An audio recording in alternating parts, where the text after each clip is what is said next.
నెరవేర్చేది party కార్యకర్త. అందుకే కార్యకర్తే అధినేత. మీరే నా హైకమాండ్ కూడా, మీరే సుప్రీం కూడా. ఇది పార్టీ సిద్ధాంతం అని మరొకసారి విజ్ఞప్తి చేస్తున్నాను. వేదిక పైనుండే నాయకులు కానీ మీరు కానీ అందరం గుర్తుపెట్టుకోవాల్సింది, పార్టీకి సాధారణ కార్యకర్త ఎప్పటికీ శాశ్వతంగా సుప్రీంగా ఉంటాడని చెప్పి కూడా నేను మీకు తెలియజేస్తున్నా. మామూలు విషయం కాదు.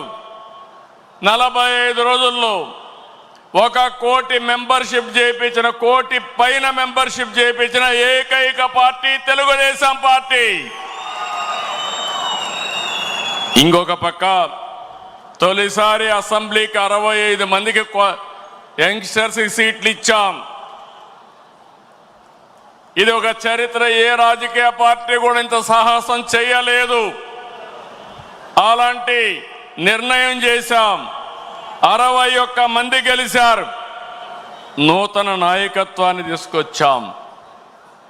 ఎమ్మెల్యేలుగా, ఎంపీలుగా, మంత్రులుగా ఫస్ట్ టైం అయిన వాళ్ళ మంత్రులు చేసిన ఘనత కూడా తెలుగుదేశం పార్టీది. ఈరోజు లోకేష్ గారిని మీరు చూశారు. 6 శాసనాలు ప్రవేశపెట్టాడు. నేను మనస్ఫూర్తిగా అభినందిస్తున్నా. మామూలుగా పోయే ఈ మహానాడిని ఒక నూతనమైన దిశలో తీసుకెళ్లాలని 6 శాసనాలు ప్రవేశపెట్టాడు.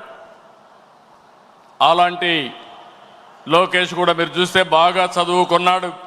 చదువుకొని వచ్చి ఆయనకుండే నాలెడ్జ్ని ఇక్కడ ఉపయోగిస్తూ, టెక్నాలజీ కానీ నాలెడ్జ్ని ఉపయోగిస్తూ ఒక నూతనమైన విధానానికి శ్రీకారం చుట్టాడు. ఇంకో పక్కన రామ్మోహన్ నాయుడిని చూస్తున్నారు మీరు. నా మిత్రుడు ఎర్రమనాయుడు గారి కుమారుడు.